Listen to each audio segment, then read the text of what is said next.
provide the filter and the process, then you can do whatever kind of algorithm you can think that falls in this area of problems, the graph mining. And I think this is just the beginning for us. We are working on extension of Arabesque. For instance, as I said, not all problems are tractable. So we have to be able to do something on this front, and we are trying to add sampling, for instance, in order to be able to speed up and go to depth that we cannot reach when you're doing one by one.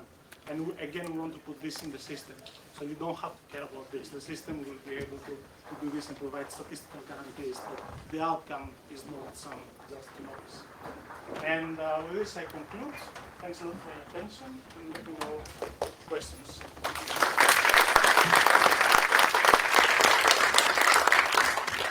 Okay, thank you.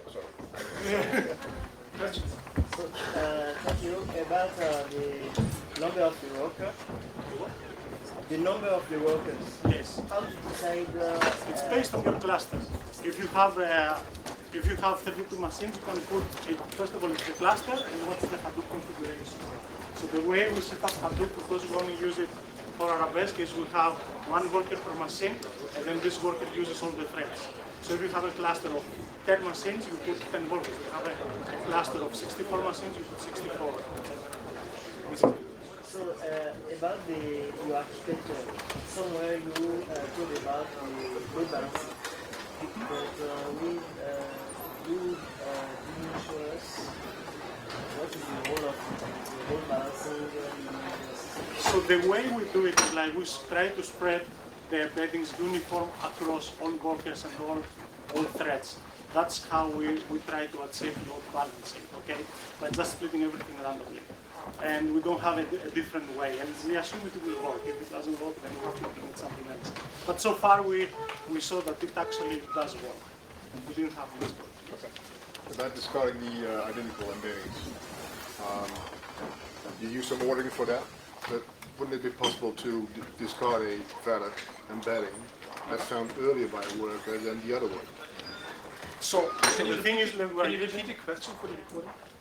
So if I understand correctly, you say, like, is it possible to discard something, worker 1 will discard it before worker 2 finds this kind of event? Yeah. So because we're using a second parallel model, and everything happens on steps, then worker 1 and worker 2 will do the same work at the same step, because you go from depth 2 to depth 3.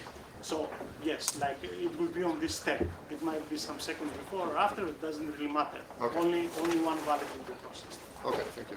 I think a follow-up question. This quick pattern initial filter, I couldn't really tell from the slides how that actually works. Give some intuition of how you do this pre-filter. So it's basically just a simple. So how does the quick pattern work? Okay, so we don't really care of doing any fancy computation. We just scan the pattern and we assign, like you have to assign IDs. It's like the first label get ID 1, the second label based following on the edges get ID 2, etc. Just a linear scan. It's nothing complicated. That's why it can happen so fast. But then this will generate more patterns, because it will generate both red-blue and blue-red.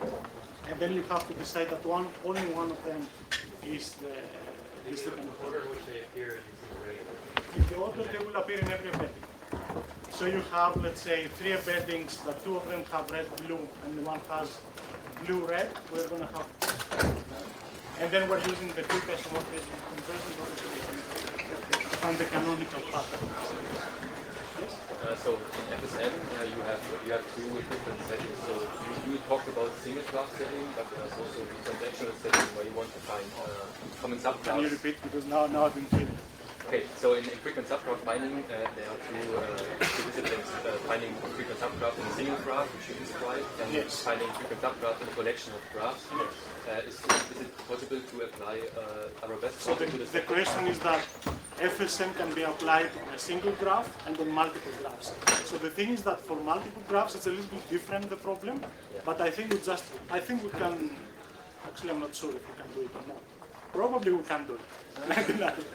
It's a little bit different, so you need to know which graph they belong. So, because like then you go and say the support there means that if you have 5 graphs, let's say, and you have support 2, that means this pattern needs to appear in 2 of these graphs. So it's a little bit different, the problem. But I don't know, maybe... Maybe we can talk about it, because we G-span, the Yes, FSM it's G-span that okay, basically... yes, because we are building that on Flink, and maybe we can talk about it. Yes, we can talk. Cool. Yes. So you do some sort of pre-processing to identify all these embeddings across the workers? No, we don't do any processing, nothing. It's basically just, the way we do it is like we want to subload the embeddings across all the cluster in order to avoid hotspots. And we're assuming by just randomly spreading them everywhere, but we're not going to have hotspots. That's the whole idea. But there is no pre-processing involved in none of it.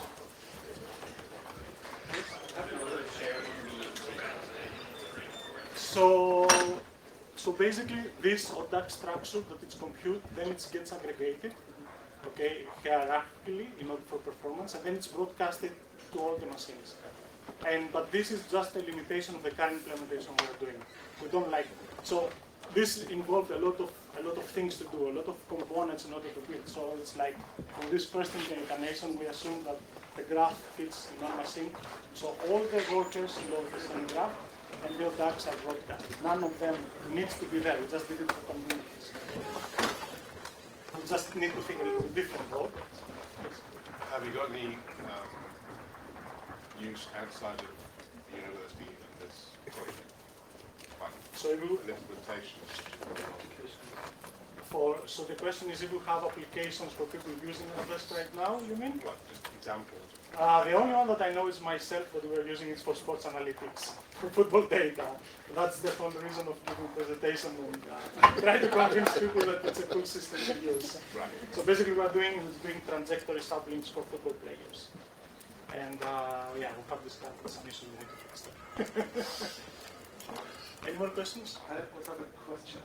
When you filter embeddings, but it turns actually later out that they would have been a valid embedding. So you kind of, in the previous step, it's not yet valid, but you filter it out because it's not yet valid, but then in the kind of next expansion. So that's the trick I said, that this, we assume the requirement is anti-monotonicity.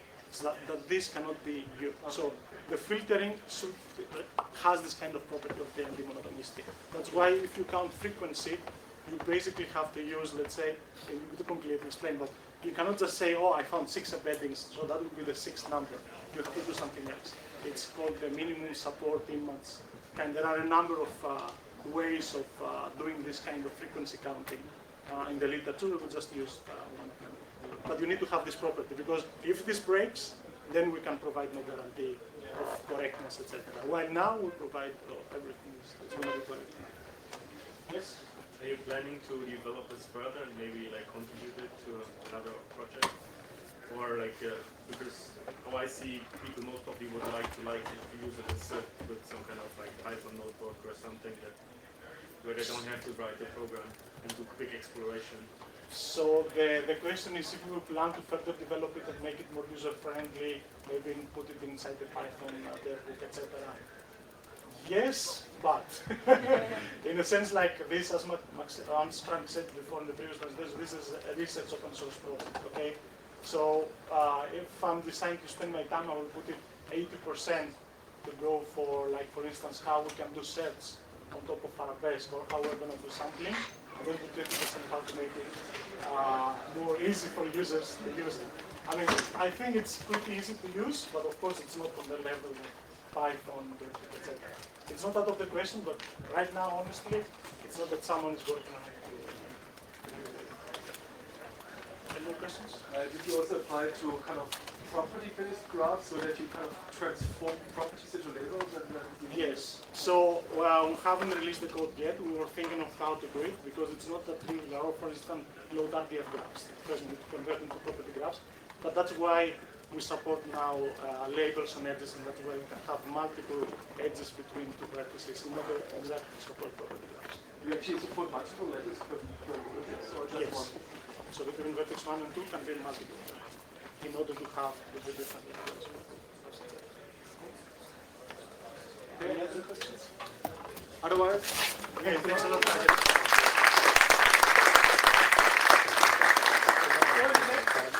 in the next talk, Martin will actually speak about Radoop, which is a system that utilizes Flink for things like that, but graph organization, frequent graph combining on multi-graph, not just on single graph. So it's really cool stuff.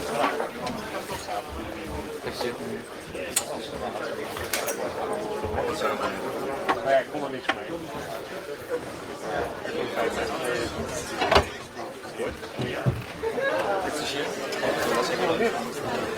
En dan nee, maar het is wel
the thing is like we're only using.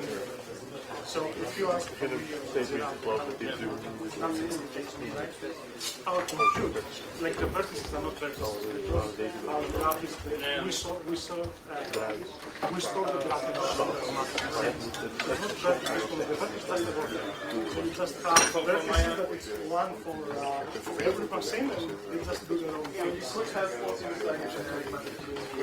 yes, anything. We just do really familiar with graph because yes, we can for a long time. We celebrate in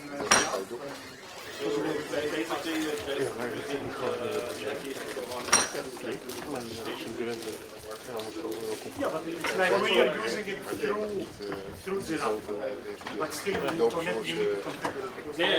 It's like any PSP, but you have PSP.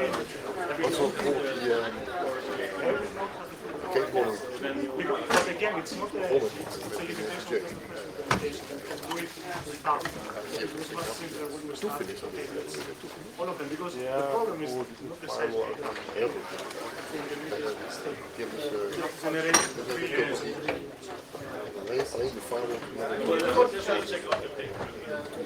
The paper is very well written. At least that's what people are telling us. So like maybe you didn't understand something, you read the paper and say, okay.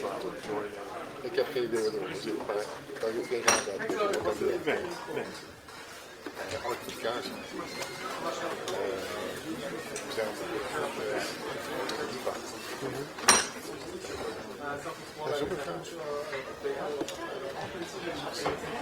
Zoveel bijna. Fair enough. Ja, maar dat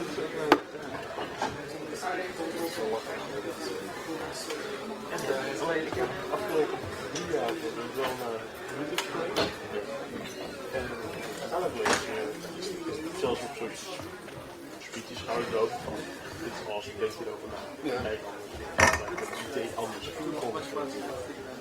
Maar ja, ik ben niet op de huizen bezig. Ik ga nooit tijd iets meer voor Jay. Dan denk ik van, oké, ik moet iets anders doen. Daar bouw ik wel. Ik wil gewoon maken. Hoe snel het prototype is. Dat is een probleem. Mijn politiek is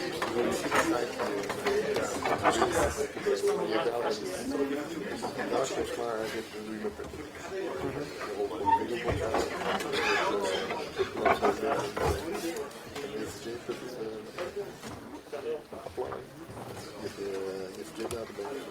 het probleem dat je dan nog wat gedaan hebt. Volgens mij de installer ook nog even. Dat klopt.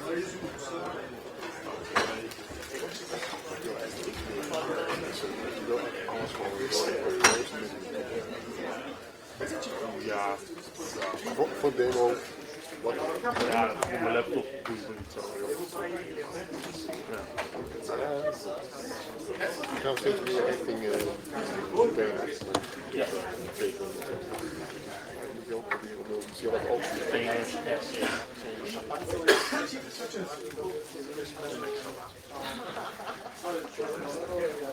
Maar ja. Maar daarom ik maak ook wel even een onderwerp waar ik vandaag ben. En alle onderwerpen waar ik op dit moment op staat, heb ik zelf al gelezen als ik gedacht. De afdeling maar ik heb echt een slideshare. Heel erg, want er is een probleem. Kom langs. Per 1 maart ben ik alweer weg. Überhaupt niet. Ja, ik moet ook maar.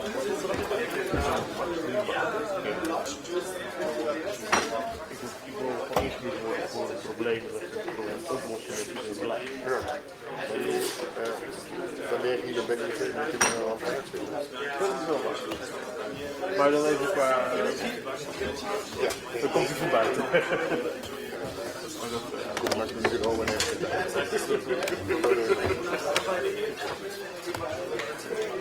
Ik moet gaan lunchen. Ja, ik zit ook te twijfelen, maar ik denk aan het goed. 1835. Maar de laatste tijd.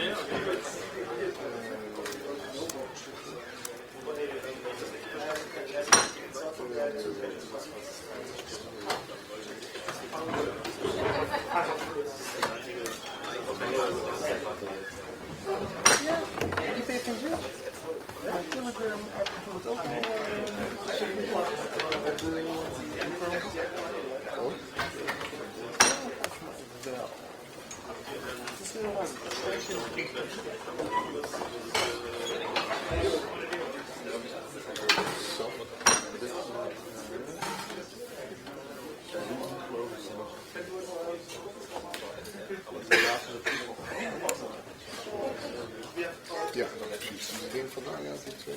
Anders is een top. Ja, maar ik zat ook naar de laatste lezing die echt wordt gegeven.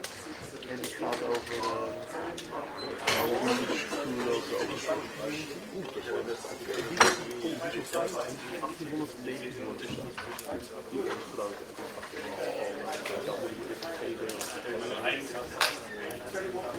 De Celsius zet bovenaan.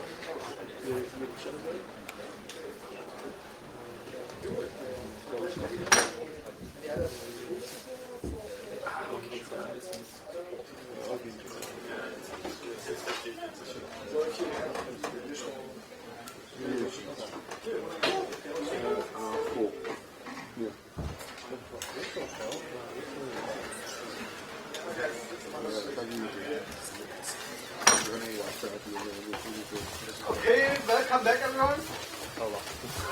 Nice to take off Martin here.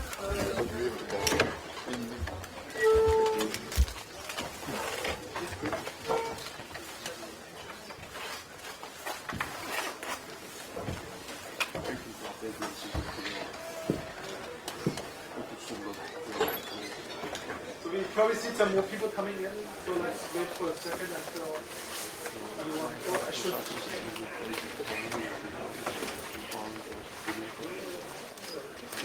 I have to check if it's open or closed. Okay, welcome everyone. I'm really excited to speak about Radoop here.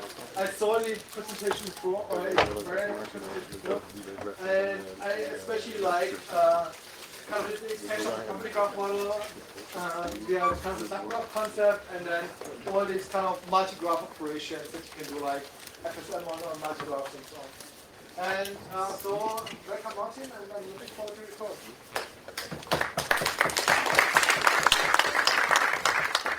Yeah, hi everyone. Like Michael said, I'm Martin. I'm from University, and today I want to present a framework that we are working on. It's called Radoop, and it's built for scalable graph analytics and currently implemented on top of Apache Flink. Maybe some facts about me and the team. So this is me, obviously. This is Andre, my colleague. He's working on frequent subgraph mining, which we learned before. What we learned before is our professor, Professor Ram, and our two students that help us implementing our framework. So this project is under the hood of this project, which is a co-joint project between the University of Leipzig and the Technical University of Dresden. Okay, let's get to the topic. Everyone who's here knows about graphs, and we heard it with code a lot now. Graphs are everywhere.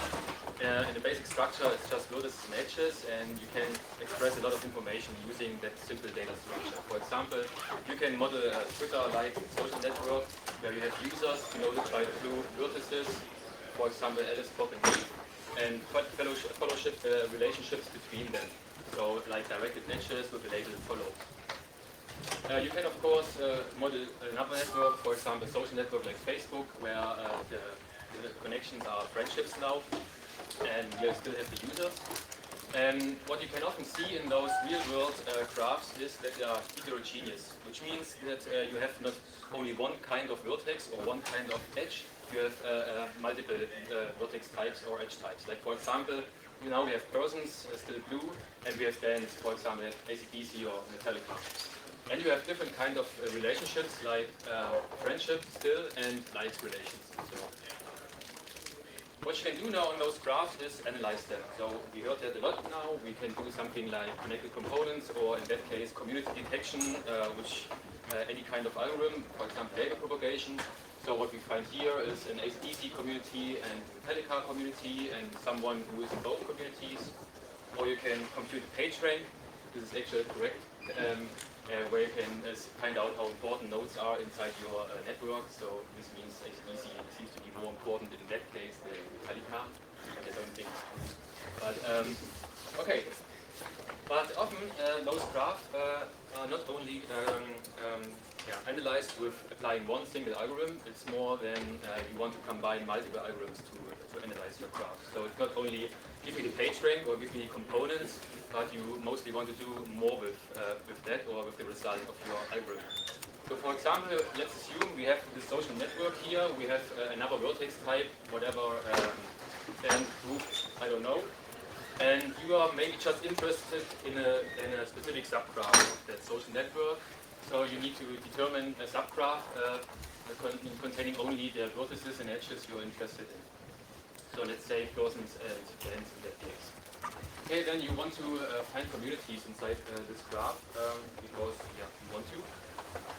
So let's say we have found 3 communities. It's not necessarily connected components, but let's say we have the red community, the green community, and the purple community. What you have now is you want to filter communities, for example, by size. You're not interested in those small communities because you want to search for example, patterns which occur in those bigger ones. So you filter out communities, and then you want to find, for example, the common subgraph, which is in that case, for example, this graph here, which of course occurs in both communities. So this is a very complex analytical question, and the data model, the underlying data model must be very expressive to handle this kind of analytics. So at first you have to support heterogeneous graphs. That's the first thing, because you have to express different kinds of vertices and edges. But next, you need to apply graph transformations, like extracting the subgraph in our example. Then you must be capable of handling multiple graphs, collections of graphs, because the result of the community detection algorithm, for example, is essentially not a single graph, but it's multiple graphs, your communities. Or in another example, the application of pattern matching, for example, just leads to a collection of graphs, which are the embeddings of your pattern. Then you need to apply filtering, like, for example, you need to aggregate those communities. We wanted to know how many vertices are in there, so we need to aggregate them in some kind of way. And then we need to select just a subset of those collections. And then, of course, we have to apply dedicated algorithms to find for example, in that case, the common subgraph. So, and let's not forget, graphs are very large, so we thought we should implement this on a distributed system in terms of scalability. So, and what is Radoop? Radoop is a framework, and for us, of course, a research platform for the efficient, distributed, and domain-independent graph data management. So, it's also about storing graphs and analytics. Yeah, and today I will talk about the analytical part of Radoop. This is the high-level architecture at the moment. So we build on top of HDFS Yarn cluster. We use HBase for storing our distributed graph. And we use Apache Flink for the implementation of our operators. So Radoop itself is just sitting on top of Flink and a bit on top of HBase. It's written in Java 7 to be exact, and it's about 25 lines of code and 33 including tests. And it's GPL licensed, and you can look at it on GitHub. Okay, let's talk about the data model. I guess many of you are familiar with the property graph model. I am? Many more? Okay. And so this is the property graph model is used in many graph databases, for example Neo4j, and has been widely accepted in industry and also in academia. And so we thought it's maybe a good idea to just use that model and extend it, because it's really good for storing heterogeneous data. So what we have here is a set of vertices, which are, for example, texts, forums, and some persons. And those vertices have a unique ID, which you can see here. They have a label, and they have a set of key value properties. We don't have a schema here, so just that if a vertex has, for example, the label person, doesn't mean it has to have a given set of properties. The varying, you can see here that Alice, for example, has different properties than Frank. Of course, those vertices are connected by edges. Edges are binary, which means they connect at most two vertices. They are directed. They also have a unique identifier, and they have a label. And they can have properties like here to further describe this relationship. So the concept, so this is what the property graph model is, and the simple concept we added is the concept of so-called logical graphs. Logical graphs are just subgraphs of your property graph, which can also be labeled, have properties, and have a unique ID. And those subgraphs can be used to, for example, describe communities as a result of label propagation or of a community detection algorithm. Or you can just say, in that case, we have two communities. For example, these three users are either interested in the tag databases or are interested, are a member of a forum which has a tag databases, and this is a database community. And this could also be the result of a pattern matching, for example. So these are maybe two embeddings of a pattern which has been stated by the user.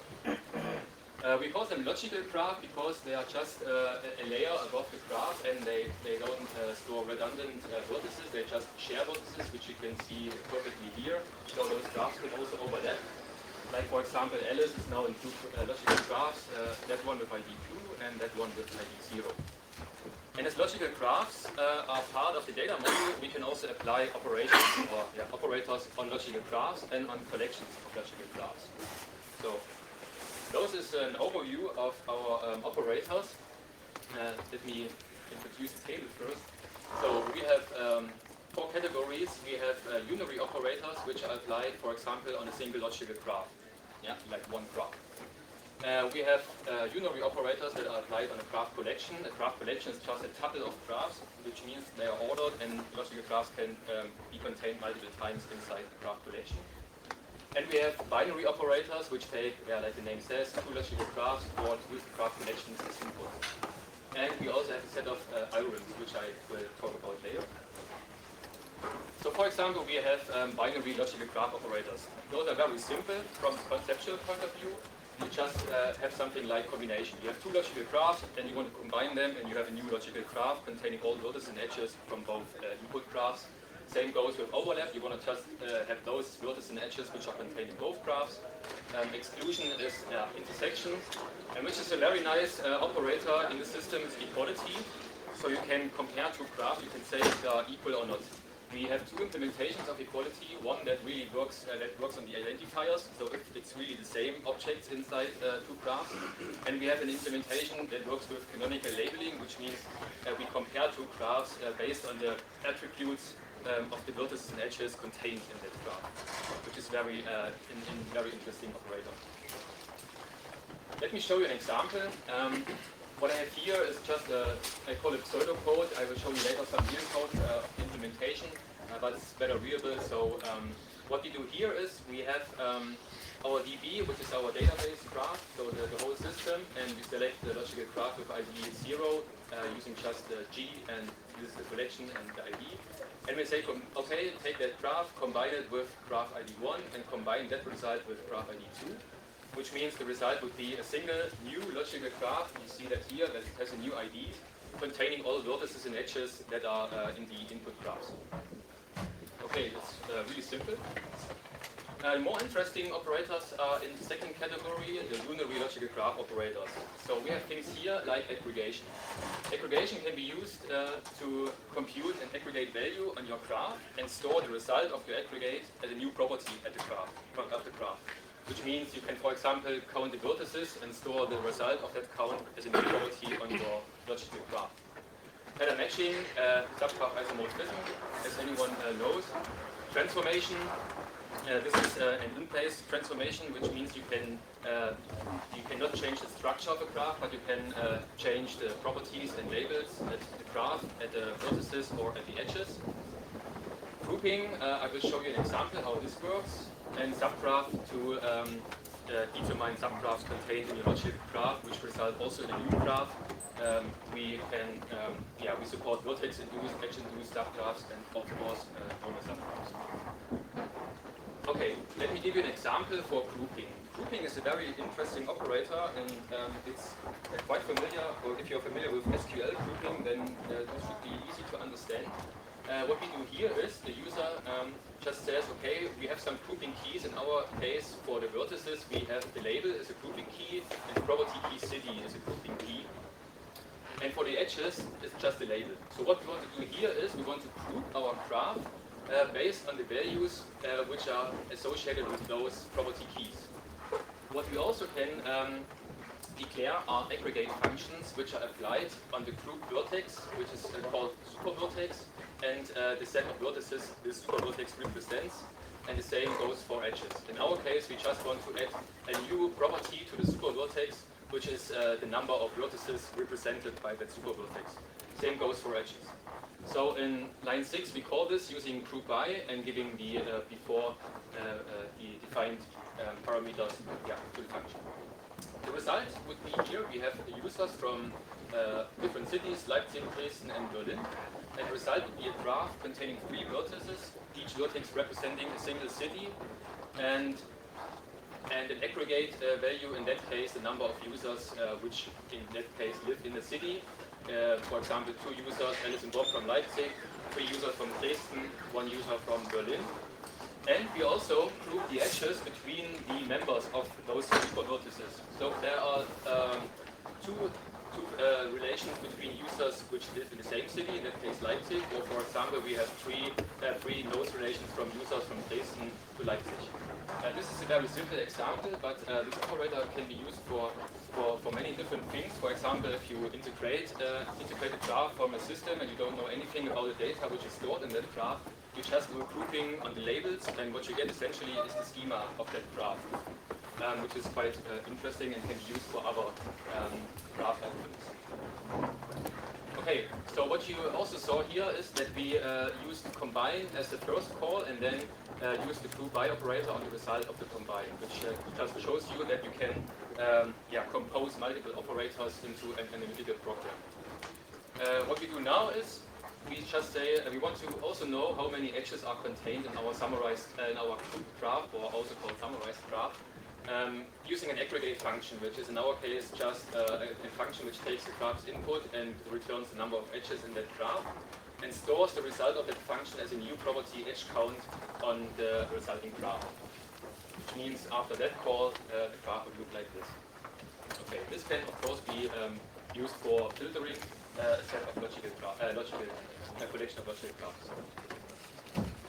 Okay, let's look at graph collection operators, which are also unary or binary. I mean, most of them should be known from SQL, for example, union, intersection, difference. Now you know why we have had to rename those. Also, equality is the same two implementations. We can compare collections based on the elements contained in the collections, so their identity or their equality in terms of same properties, same label, and so on. Of course, to filter a subset of logical graphs from a graph collection, we have selection, distinct, sort based on a graph property key, and limit to extract a subset of graphs from a collection. A sub-collection would be better word.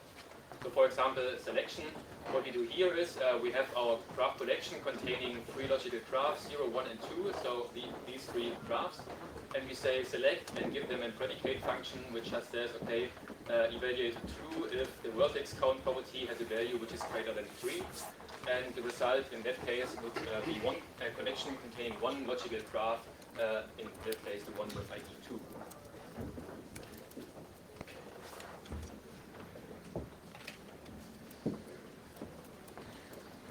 So like I said before, it must be possible to apply any kind of graph algorithm in your analytical workflow, in your analytical program.